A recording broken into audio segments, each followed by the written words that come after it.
What are the 7 keys to leadership in dentistry? We're going to dive into those on this video, so stay tuned and follow along. My name is Bryton. I'm the co-founder and CEO here at Dentist Partner Pros, where we help private practice owners build practices they love to own.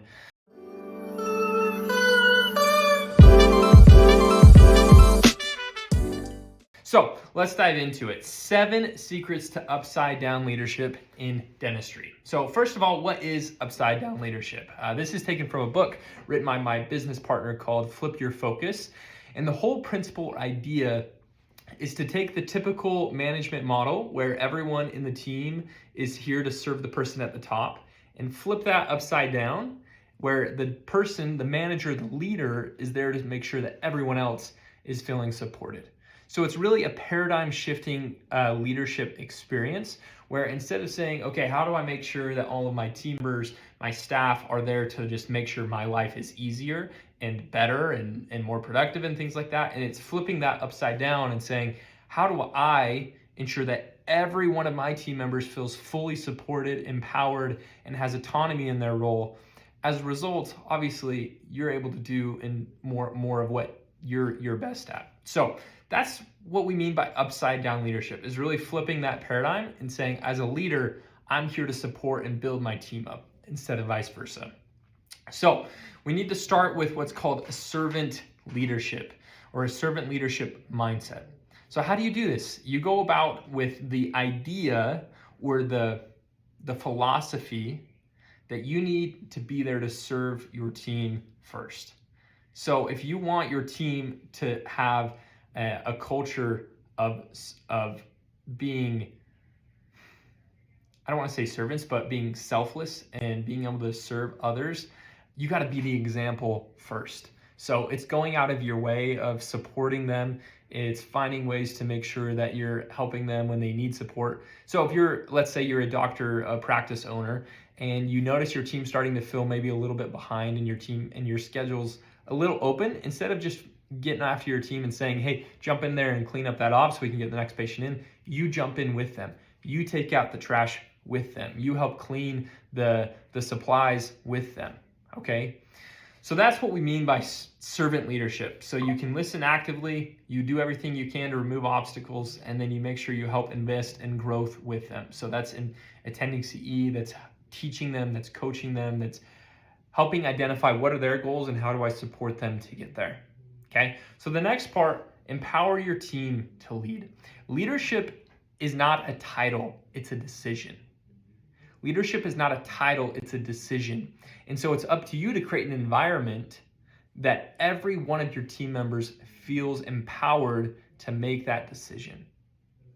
Okay, now that's not saying that all leaders have the same responsibilities and roles. That's different, okay? Every single one of us as humans can be leaders of our lives. Okay, so what does that mean? Empower your team to lead. So the ways that you can empower is by delegating responsibility. So you don't have to be the one-stop shop for everything in your practice. You don't have to be the bottleneck. You can delegate responsibly. What do we mean by delegate? I love what Dan Martell says when it comes to this. He says there's what he calls a definition of done. And so when we delegate something, we want to define what it actually looks like to be completed well. So let me give you an example, very simple. Let's say we need to call and schedule a new appointment and say, hey, I need you to help get this. I need you to call and schedule this appointment. Go ahead and run with it.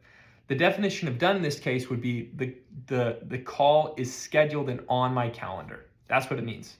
However you go about doing that, whether you call 1, 2, 4, 5 times, you send a text and email, I don't care. Let's get the appointment on the calendar, okay?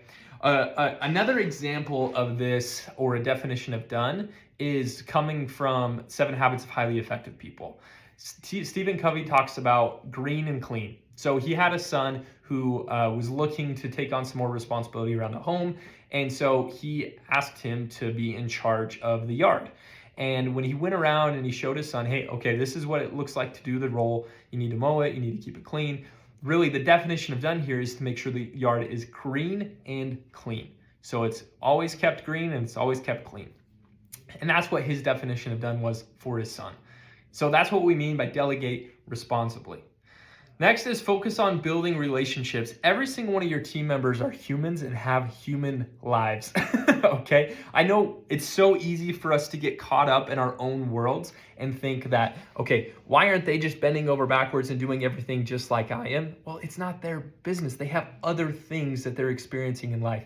They have relationships, they have stressors, they have all the things that you're also dealing with, they have as humans. Okay, so building relationships isn't just the surface level stuff, it's taking care of like what is actually going on in their life.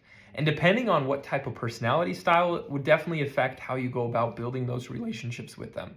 Okay, so part of that is also expressing what's going on in your life. The number one key to be gaining trust and building a team that runs on trust is being vulnerable. And the way you be vulnerable is by sharing what's going on with you personally so that you appear human just like the rest of us. If we had a tough day or a tough weekend, that's great. Now, it's still key as leaders that we are always setting the example and being optimistic. We don't want to bring people into certain drama they don't need to be involved in, but it's okay to be human. It's okay to be vulnerable about tough times we're having, okay? Then it's showing empathy towards the things that they're experiencing and encouraging collaboration with your team. You don't always have to solve the problems, okay? So you can turn things back on them and say, hey, okay, how would you go about solving this problem? What do you think we should do? And instead of just always providing solutions, ask questions. I think that's what really good leaders do, okay? Next, all right, we've gone through the first few. So we need to make sure we start with servant leadership. We empower our team to lead. We focus on building relationships. Next, create a culture of feedback. Wow, create a culture of feedback. What does that mean? So there's a great book called The 5 Dysfunctions of a Team, and he talks about the 5 dysfunctions. First is not having a team of trust. Next is not having a team that can have healthy conflict.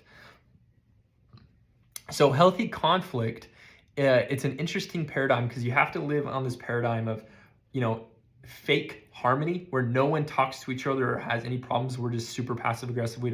Or like super personal, always angry, yelling at each other conflict. We don't want any of those. We want them in the middle where we have healthy debate and conflict. What that really looks like is we're debating ideas, not people. So debating ideas, not people. So let's talk about an example. Let's say we're having a tough time getting new customers or new patients into the door. And you could, on one end of the spectrum, we could start blaming the marketing person in the company. Why aren't you doing this better? It's your fault, whatever. Or instead you could say, hey, the problem is we're not getting enough new patients. What's not working? How do we solve that problem, not fix this person? Okay, so that's what we mean by creating healthy conflict and debate. So in order to create a culture of feedback, you have to be the example.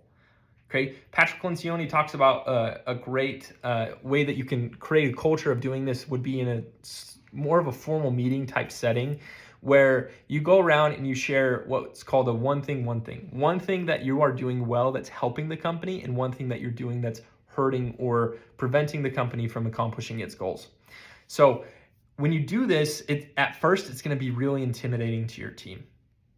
But the key is that you go first and say, okay, hey, I want your feedback. Genuinely, I need to know what I'm doing that's not helping. And be totally open-minded. Do not get defensive. And then also be open to what you're doing well and do more of that and try to correct the things that aren't doing well. If you want to create a culture of feedback, you have to be willing to receive it and give it. Okay? Feedback is not personal. Feedback is based on results or outcomes. How do we help people get to where they want to go? Okay? The key here is to be very, very consistent. All right, the next one is prioritizing team development. So the next key or secret to leadership is prioritizing team development. How do we do that? Well, first you have to begin with the end in mind and think, okay, what is a good team? What does our ideal team look like, feel like, operate? How does that happen in our business and our practice? Once you've gained clarity of what you actually want it to look like, you can say, okay, where's the gap? if we want to get here, and we are currently here, what needs to take place? What would have to happen? Team development could be things like, okay, we need to get better at these specific skills. So here at Dentist Partner Pros, one of the things we noticed was like, we need to be the best in the entire industry at interviewing candidates. So what did we do? We prioritized it big time. We started doing weekly film sessions where we would bring an interview and we would critique it. We created better scripting and better questions, and we would create a rubric that we'd actually grade against. And that's how we're prioritizing team development. We said, hey, there's a gap here. We want to become the best. How do we get there? We do it as a team, okay? Other things, whether you're in a field that you would require CE, so going to CE events together as a team, or maybe participating in like a team retreat where we go and we actually just do team building exercises, whether it's like a ropes course or something like that. Prioritizing team development goes such a long way in building loyalty and breaking down barriers and building trust. The healthiest teams are built on trust, okay? And lastly, measure leadership success differently, okay? I think one of the number one keys to leadership success is employee churn. How frequently do you have people leaving and going and staying or going? That's, I think, one of the number one keys or metrics you should measure as a leader. Because either one, you're hiring the wrong people, or two, you're not keeping the right ones, okay? And when we learn from like Jim Collins and Good to Great that the key is to get the right people on the right seats on the right bus. And that right word is critical, because he also talks about how the old adage that team members or employees or people are your most important asset is wrong. What is actually true is that the right team members are your most important asset.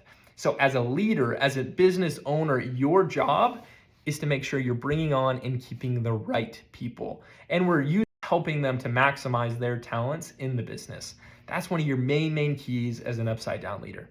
Okay, so making sure you've got great team members in the right seats in the right bus, and keeping them on board. So that is the keys. 7 keys to flipping your focus and becoming a fantastic leader. Okay, we have to understand what upside down leadership is, starting with servant leadership, empowering your team to lead, focusing on building relationships, creating a culture of feedback, prioritizing team development, and measuring leadership success differently. I promise you, if you do those things, you're going to start to see transformations happen within yourself and within your team.